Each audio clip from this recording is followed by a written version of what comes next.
இந்த தங்கமயில் புழுவு முட்டையெல்லாம் வந்து ரொம்ப நாள் ஆச்சு, இன்னும் எத்தனை நாளைக்கு தான் வச்சு ஓட்ட போறீங்க அப்படின்னு டைரக்டர் பார்த்து கேட்குறவங்களாம் காமெண்ட்ஸில் கருத்து தெரிவிச்சிருங்க. அன்பான இனிய உறவுகளுக்கு வணக்கங்க. இப்போ பார்த்தீங்கன்னா ரொம்ப ஓணும் அழுது விடிஞ்சிருது, எல்லாரும் வந்துருவாங்க, அவங்க அப்பா ஆத்தா வந்துருவாங்கன்னு சொல்லிட்டு ரெடியாக இருக்கிறாங்க. ஆனால் சோகத்தில் திளைக்கிறாங்க. பாப்பா மயிலை பார்த்தாலே பாவமாக இருக்குது. மயிலை பார்த்தா வெறி வந்து நம்ம கோமதி திட்டுறாங்க.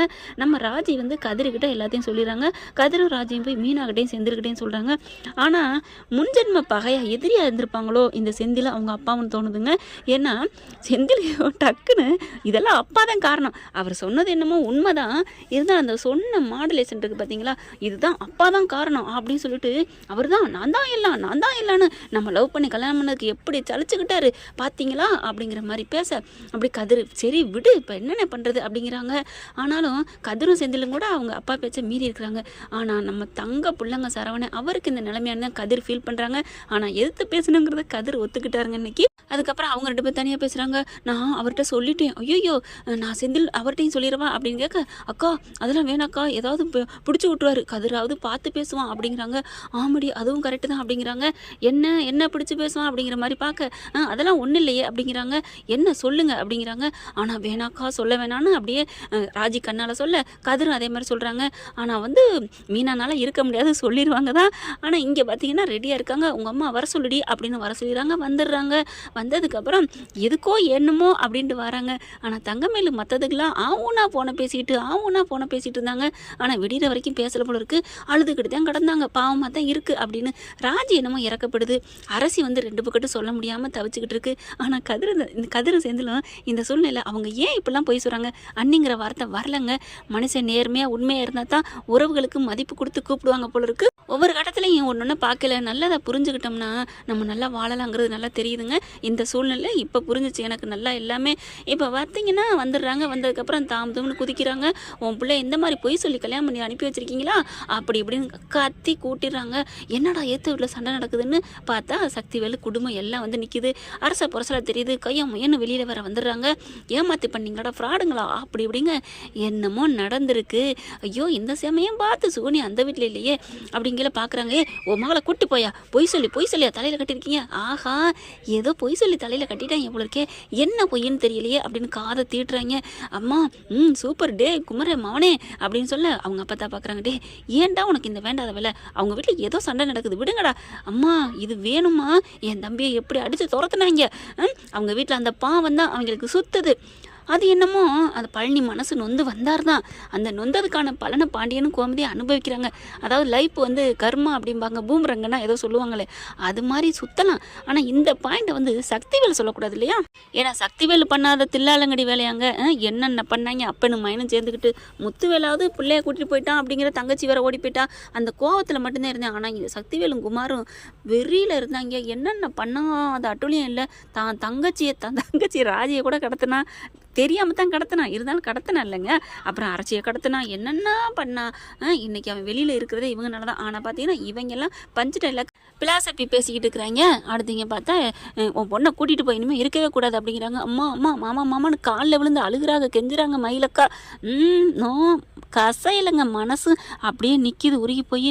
ஆமாம் கூடவே இந்த 30 வருஷ பழனியை தூக்கி போட்ட சிங்க குட்டிங்கல்ல நாங்கள்லாம். இதெல்லாம் நான் ஒரு கோவத்தில் சொல்கிறேங்க, கோமதியும் பாண்டியனை தான் சொல்கிறேன்.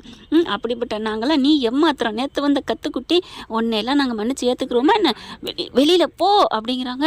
அப்படியே பார்க்குது பாக்கியம், வெளியில் போகிறது போன்னு சொல்லிட்டாங்க, இனிமேல் வச்சு வாழ மாட்டாங்க போலக்கே.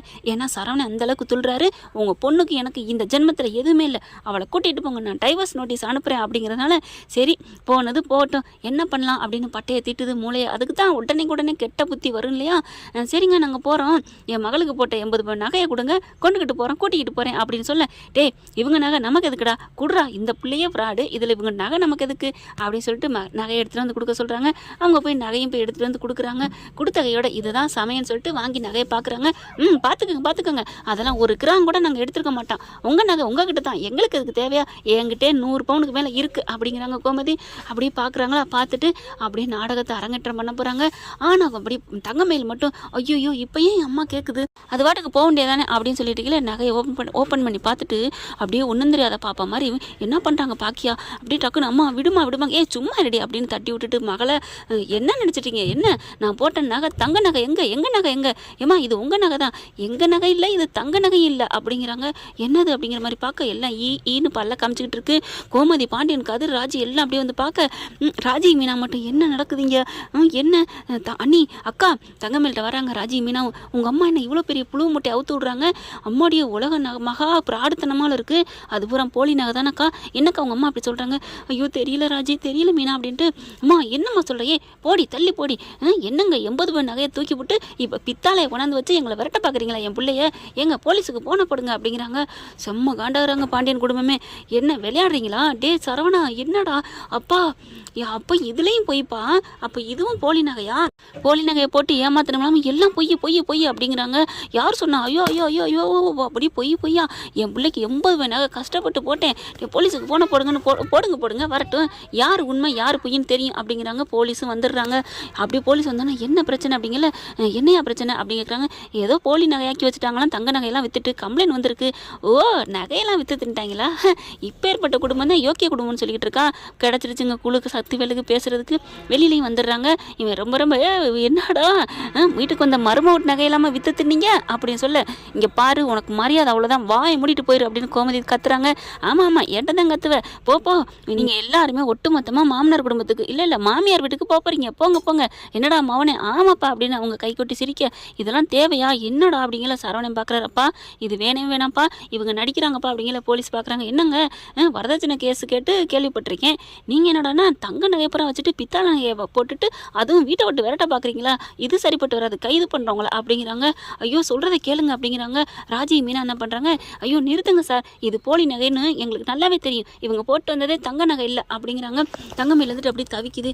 என்னம்மா சொல்கிற அப்படின்னு ராஜி மீனா பார்த்து கேட்க, கதிர் சொல்கிறாங்க, ஆமாப்பா எனக்கே இன்னைக்கு தான் சொன்னா, இது ஏற்கனவே எப்போவோ தெரியுமா ராஜிக்கு மீனாவுக்கும் அப்படிங்கிற. என்னடி சொல்கிறீங்க, என்னடி அப்படின்னு கோமதி கேட்க, ஆமத்த எங்களை மன்னிச்சிருங்க அப்படிங்கிற முதுகிலே அடிக்கிறாங்க. ஏண்டி நீயாவது சொல்லாமல் இருக்கலாமாடி, சொல்லிக்கலாம்ல அப்படின்னு அடிக்கிறாங்க. அத்தை பாவமாக இருந்துச்சு, அக்கா பார்க்கல, எங்களை வந்து கெஞ்சி காலில் விழுந்து அழுது கேட்டாங்க, அதனால தான் நாங்கள் சொல்லலை. அத்தை ப்ளீஸ் அத்தை அப்படிங்கிறாங்க. தங்கமேல் வருது. அத்தை எனக்கு தெரியாது அத்தை, எங்கள் அம்மா சொன்னது, என்னை மன்னிச்சிருங்க, எங்கள் அம்மா ஏன் இப்படி சொல்லுதுன்னே தெரியல, அது போலி நகை தான் அப்படிங்கிறாங்க. அப்படியே போலி நகை தான் சொன்னோன்னே பாக்கியத்துக்கு ரொம்ப பல்ப்பு வாங்குது. போலீஸ்காரவங்களும் கேட்டுறாங்க, என்னம்மா சொன்னேன் அப்படிங்கல, நான் உங்கள் பொண்ணு தான், இந்த நகையெல்லாம் எங்கள் அம்மா போலியாத்தான் போட்டுச்சு, எங்கள் மாமனார் மாமியார் மேலே எந்த தப்பும் இல்லை.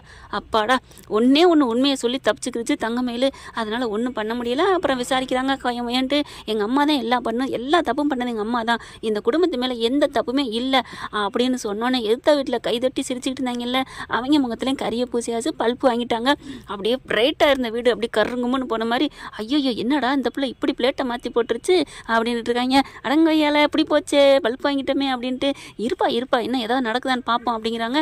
போலீஸ்காரங்க என்ன பண்ணுறாங்க, சாரி சார் அப்படின்னு சொல்லல கதிர் பார்க்குறாங்க. பரவாயில்ல நீங்கள் என்ன பண்ணுவீங்க.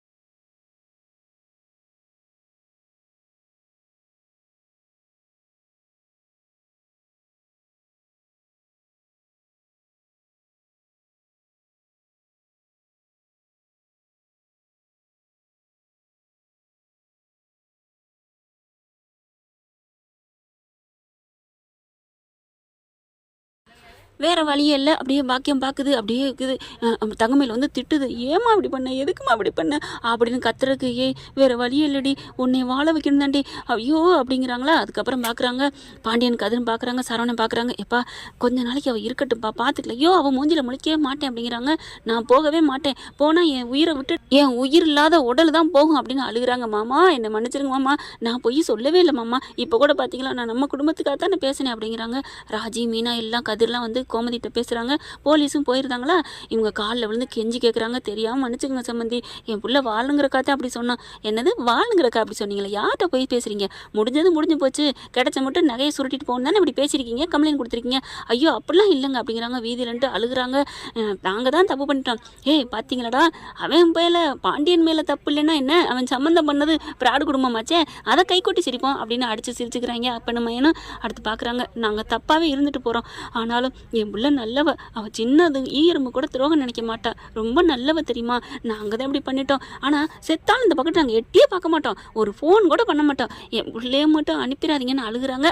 என்ன பண்ணுறது ஏது பண்ணுறதுன்னு தெரியாமல் தவிக்கல. கதிர் வந்து சரவணிட்டு அண்ணே ப்ளீஸ்ண்ணே அப்படிங்கிறாங்க. டே நான் மூஞ்சிலே முழிக்க மாட்டேன்டா, அப்பா நீ எங்கேயாவது ஒரு வாரம் அப்படிங்கல, நான் போகணுமா இவளுக்கா பயந்துக்கிட்டு, ஐயோ அப்படிங்கல. சரி நீங்கள் இருங்க அண்ணி, நீங்கள் பேசாமல் இருங்க நான் பார்த்துக்கிறேன் அப்படிங்கல. கதிரை கையெடுத்து கும்பிட்றாங்க.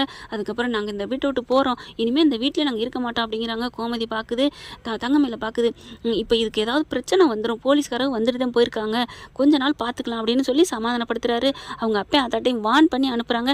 இந்த பக்கத்தை நீங்கள் எட்டி பார்க்காதீங்க, உங்கள் பொண்ணு உண்மை சொன்ன ஒரு வார்த்தை, உண்மை எப்படி வெல்லும் கொல்லும் சொல்லுவாங்க, வென்றுருக்கு, நீங்கள் கிளம்பி போங்க, இனிமேல் அது பொய் சொல்கிற வேலையை விடுங்க அப்படிங்கிறாங்க. ரொம்ப நன்றி தம்பி அப்படின்னு சொல்லிட்டு கிளம்புறாங்க. போகிற போக்கில் அவங்கள சக்திவேலையும் குமாரையும் பார்க்குறாங்க. என்ன நினச்சிட்டு இருக்கீங்க, அந்த குடும்பம் தங்கமான குடும்பம், உங்களை மாதிரிலாம் இல்லை, ஏதோ நாங்கள் தெரியாமல் தப்பு பண்ணிட்டோம், ரொம்ப பேசுகிறீங்க அப்படின்னு சொல்லிட்டு 4 காட்டு காட்டிட்டு போகுதுங்க அப்பன்னு ஆத்தாலும். ஆனால் புள்ள இங்கே வாழுதுங்கிறனால சந்தோஷமாக போகிறாங்க. தங்கமேல மட்டும் யாருமே பேச மாட்டேங்கிறாங்க. ராஜி மீனா பேச போகிறாங்க. ஏய் என்னடி அவகிட்ட பேச்சு, அத்தை அப்படிலாம் இல்லை, நம்ம இன்னைக்கு சந்தோஷமாக நிம்மதியாக அந்த வீட்டில் இருக்கோம்னா அது அக்கா சொன்ன உண்மையினால தானே, அதுக்காகவாது பாவம் அப்படிங்கிறாங்க. ஆனால் சரவணன் என்ன பண்ணுறாரு, அப்படியே டக்குன்னு வீட்டை விட்டு வெளில போயிடறாங்க. அப்படியே ஆளாளுக்கு மூலையில் உட்காந்துட்டு இருக்காங்க. ஓகே ஃப்ரெண்ட், பார்க்கலாம் என்ன நடக்க போகுதுன்னு. இந்த பதிவு உங்களுக்கு பிடிச்சிருந்துச்சுன்னா உங்கள் பொண்ணான கையில் லைக்கை போட்டு சப்ஸ்கிரைப் பண்ணுங்க. Thank you friends.